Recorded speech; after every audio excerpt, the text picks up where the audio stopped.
जनकपुरी में श्री सियाराम जी का बड़ा मंगलमय विवाह उत्सव संपन्न हुआ।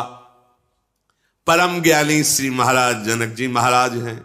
रोज दशरथ जी विदा मांगने के, अब चले, आज और रुक जाओ महाराज।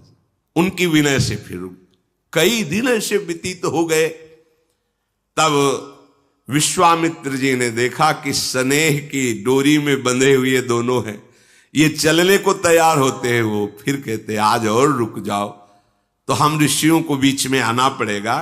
इसलिए सदानंद जी और श्री कौशिक जी, कौशिक विश्वामित्र जी, कहा महाराज जनक से कि तुम्हारा प्रेम बंधन ऐसा है कि कभी तोड़ नहीं सकते दशरथ जी, हमें लगता है कि अब आपको आज्ञा करनी चाहिए, ये अपने नगर को पधारे, क्योंकि रोज ये प्रार्थना करते हो, रोज आप रोक देते हैं। अवधनाथ चाहत चलन भीतर करहु जनाई, भय प्रेम वश सचिव सुनी विप्र सभासद राम।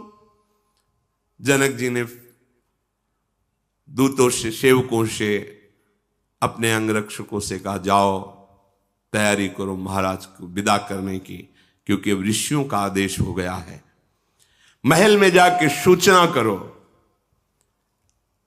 जो ही ये सूचना महल में पहुंची कि अवधनाथ अयोध्यापुरी को जाना चाहते, तो सब विकल हो गए, क्योंकि रोज इतना आनंद, राम लखन भरत शत्रुघ्न, शियाजू उर्मिलाजू, मांडवी जी, सुतकीर्ति जी, ऐसी महामही जुगल जोड़ी का दर्शन हो रहा है, आनंद बधावे मच रहे हैं। अब वो महाराज जाना चाहते, कैसे दर्शन होंगे? अदर्शन की भावना में पूरा रनिवास और जनकपुर एक बार शोक की सी लहर हो गई। फिर विचार किया कि ये तो होता ही है, अब तो महाराज को जाना ही पड़ेगा। तैयारी कर रहे हैं सब। महाराज जनक जी ने आदेश किया, जहां जहां पहले बारात रुकी थी आने में, वहां वहां सब व्यवस्थाएं, पांडाल लगाए जाएं, रसोइयां तैयार की जाएं, कहार पालकी में भर भर के अगणित बैलगाड़ी पे उस समय चलती थी, बैलगाड़ी पे लाद करके और अन्य वाहनों में सुंदर सुंदर भोग सामग्रियां भेज दी जहां जहां पड़ाव करने थे। सुंदर शैयाएं, सुंदर सुखद पेय पदार्थ। महाराज जनक जी ने तो पहले भी बहुत दिया था, अब जब जा रहे हैं तो 1,00,000 घोड़े, 25,000 स्वर्ण के रथ,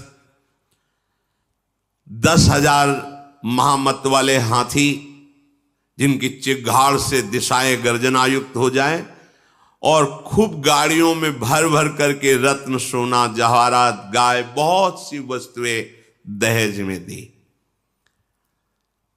अपरिमित, कहा नहीं जाता, लोकपाल देख करके जो दहेज में संपदा दी गई, आश्चर्यचकित हो रहे। कोई आश्चर्य की बात नहीं। जहां समस्त सिद्धियों की स्वामिनी सियाजू विराजमान है, समस्त शक्तियों की स्वामिनी विराजमान, वहां वैभव क्या। बारात चलेगी ये सुनकर अयोध्यावासी हृदय में बहुत ही विकल हो रहे, जैसे पानी घट रहा है, ये देखकर मछलियां विकल हो जाती हैं। माताएं सीता जी को बार बार गोद में बैठाल कर दुलार करती हैं, आशीष देती है। हो ये हु संतत पियहि पियारी, चिरजीवो अहि ब्यात आशीष हमारी। तुम्हारा सुहाग अमर रहे, तुम चिरंजीवी हो दूल्हा दुल्हन। बेटी सदैव अपने पति के अनुकूल चलना, पति के मनोभाव को देख करके चलना। पति रुख लख आयश अनुसर हो। हमारे इस समय प्रीतम की क्या रुचि है, ऐसे चलना। सदैव कोमल वाणी बोलना, सदैव महाराज दशरथ, कौशल्या जी, सुमित्रा जी, कैकेयी जी, इनकी समान भाव से सेवा करना। आदर के साथ अपनी पुत्रियों को पातिव्रत धर्म का उपदेश कर रही हैं। आदेश हुआ विश्वामित्र जी का कि चारों भाई महल में जाओ और वहां से अनुमति लेकर अयोध्या नगर की तरफ प्रस्थान किया जाए। जब ये सूचना पहुंची कि सावधान, अयोध्या नरेश महाराज दशरथ के पुत्र सर्व विजयी शिव धनुष भंग करने वाले सिया जी का वरण करने वाले भगवान श्री राम महल में पधार रहे हैं, नगरवासी दौड़ पड़े, फिर भगवान के दर्शन का सुख ले रहे हैं।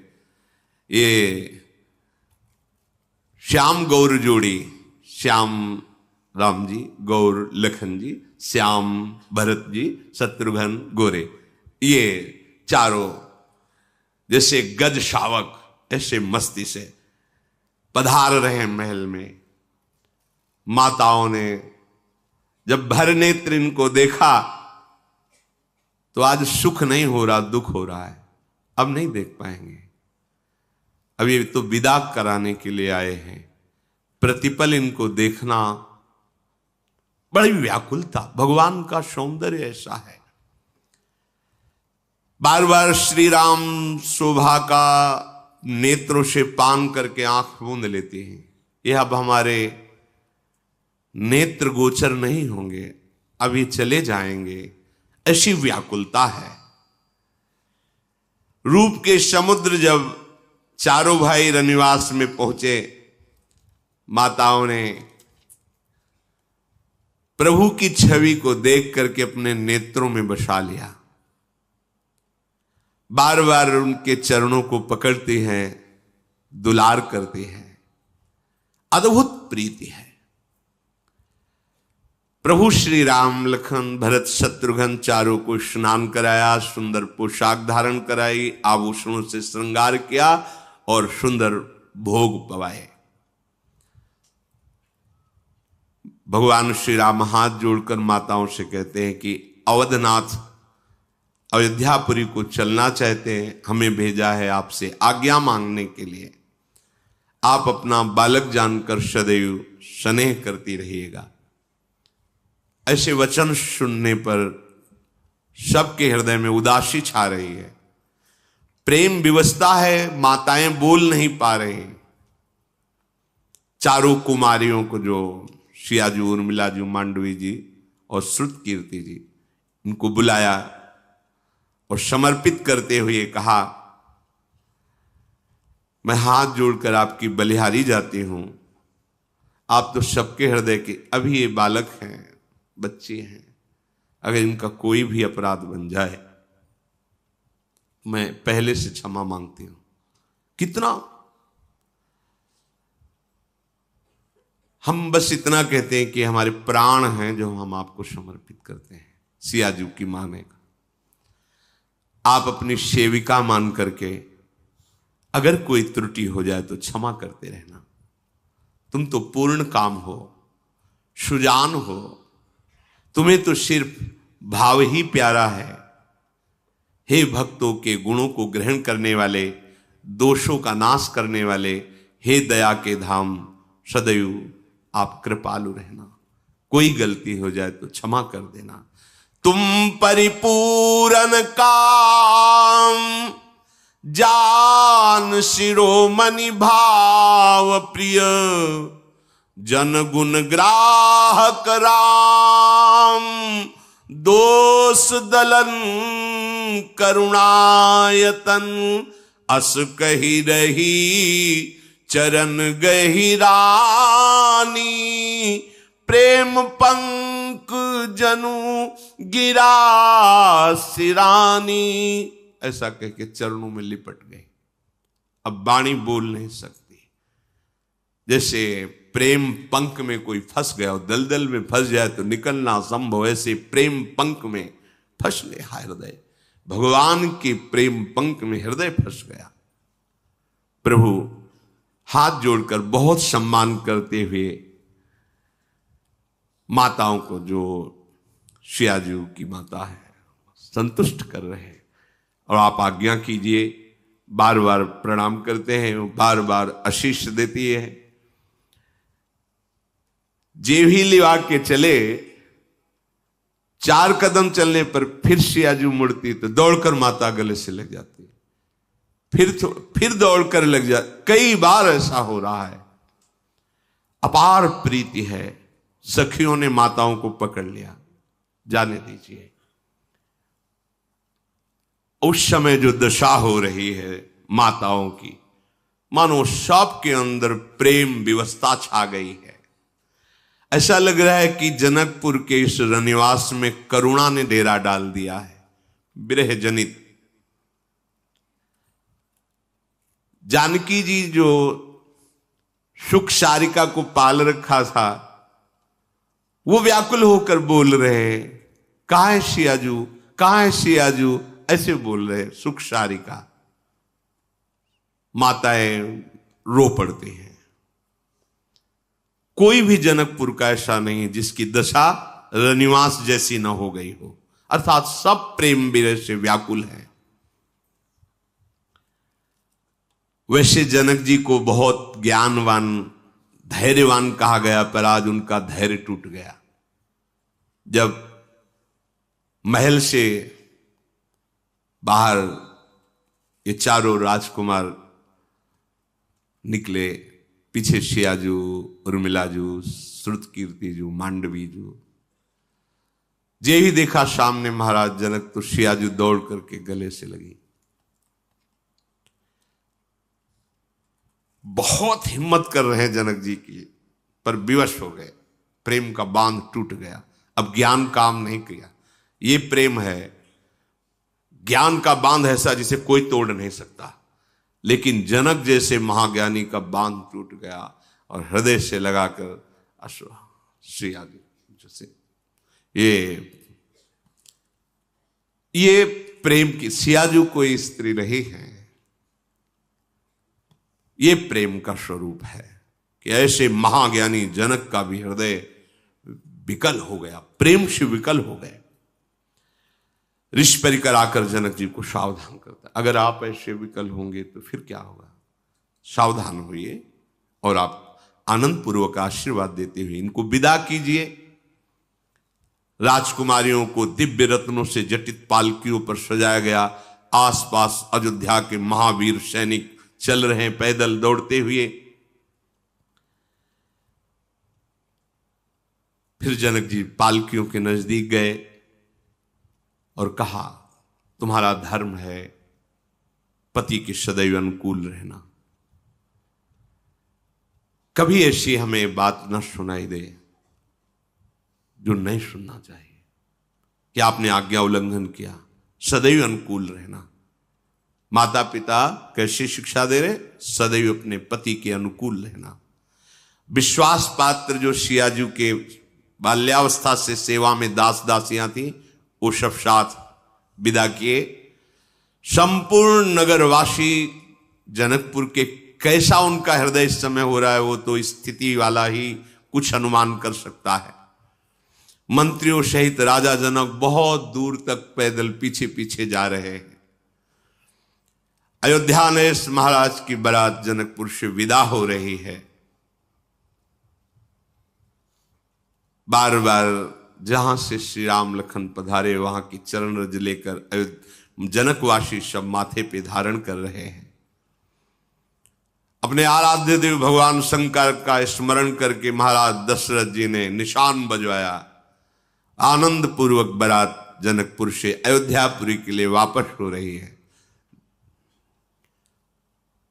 जब देखा जनक जी मंत्रियों सहित पैदल ही बहुत दूर तक चले आए, तो दशरथ जी पुनः पीछे मुड़े और हाथ जोड़कर आदर के साथ कहा, आप अब कृपा करके वापस महल पधारिए, अब आप जाइए।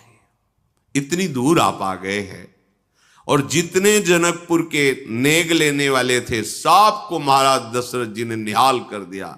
हाथी घोड़े रत्न बहुत सी वस्तुएं। भगवान श्री राम को हृदय में रख करके जनक जी लौटने की चेष्टा करते, फिर मुड़ जाते। श्री राम का प्रेम जनक जी को विवश किए हैं, जनक जी को विवश किए। दशरथ जी फिर लौट पड़ते हैं और फिर जनक जी से कहते हैं, अब आप कृपा करके जाओ, हाँ महाराज आप पधारो।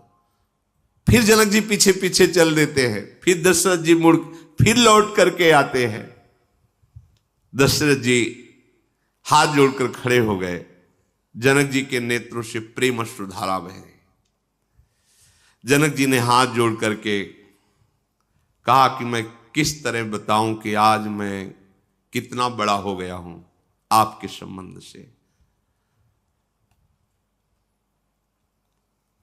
अयोध्यानाथ, आपने मुझे वो सम्मान प्रदान किया है जो त्रिभुवन में किसी को नहीं मिल सकता, अर्थात हमारे बेटी के वर अखिल कोटि ब्रह्मांड नायक परात्पर ईश प्रभु श्री राम हुए, और आप उनके पिता का सौभाग्य, आप हमारे समधी हुए। ऐसा सौभाग्य त्रिभुवन में किसी को प्राप्त नहीं होता। मैं शब्द ही नहीं है जिससे आपकी विनती कर सकूं, जनक जी ने कहा। दशरथ जी ने हृदय से लगा लिया। मुनिमंडली ने आशीर्वाद जनक जी को दिया, अब आप कृपा करके वापस हो जाइए। दशरथ जी के ऐसा कहने पर फिर जनक जी आगे बढ़कर के राम लक्ष्मण भरत शत्रुघ्न को हृदय से लगाते हैं। पालकियों में बैठी हुई अपनी पुत्रियों को फिर दर्शन करते हैं। ये प्रेम की विवस्था है। हाथ जोड़ करके फिर मानो प्रेम ही झर रहा हो।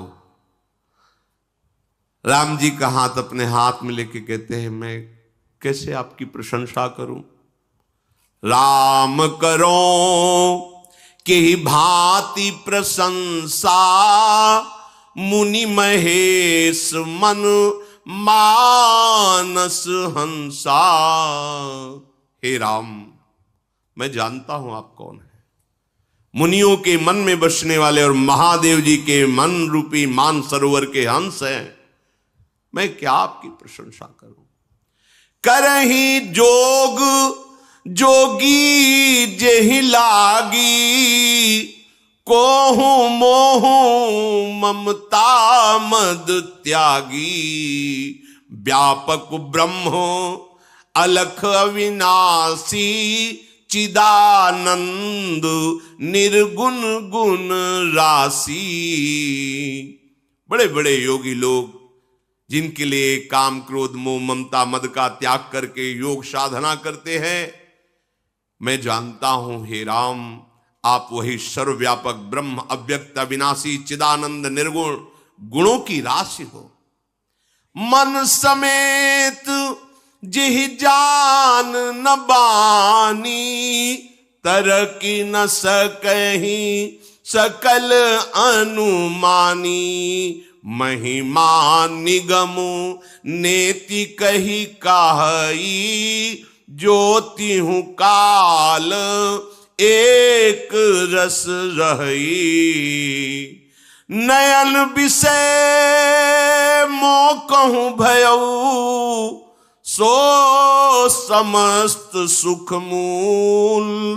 सबई लाभु जग जीव कहाँ, भय ईश अनुकूल। हे राम, मन सहित वाणी की सामर्थ्य नहीं कि आपका परिचय जान सके। साहब जिसका अनुमान से ही वर्णन करते हैं, कोई तर्कना नहीं कर सकता। जिनकी महिमा को वेद भी नेति नेति कह के वर्णन करते हैं। हे सच्चिदानंद, तीनों काल में एक रस सर्वदा सर्वथा निर्विकार प्रभु, आप समस्त सुखों के मूल हो, मैं जानता हूं। आज आप मेरे नयनों के विषय बने। बस मैं समझ गया कि आराध्य देव आपके अनुकूल होने पर जीव को परम लाभ ही लाभ है। आपके अनुकूल होने पर जीव को परम लाभ ही लाभ है। आपने बड़ाई दी, अपना जन जानकर मुझको अपना लिया। अगर हमारे भाग्य की सराहना सरस्वती हजारों कल्प तक करे तो भी नहीं कर सकती। ये आपने बड़ाई दी। रघुनाथ जी, मेरे सौभाग्य और आपकी महिमा कभी समाप्त नहीं हो सकती। मैं जो कुछ कह रहा हूं वो आपके दिए हुए ज्ञान बल से कह रहा हूं।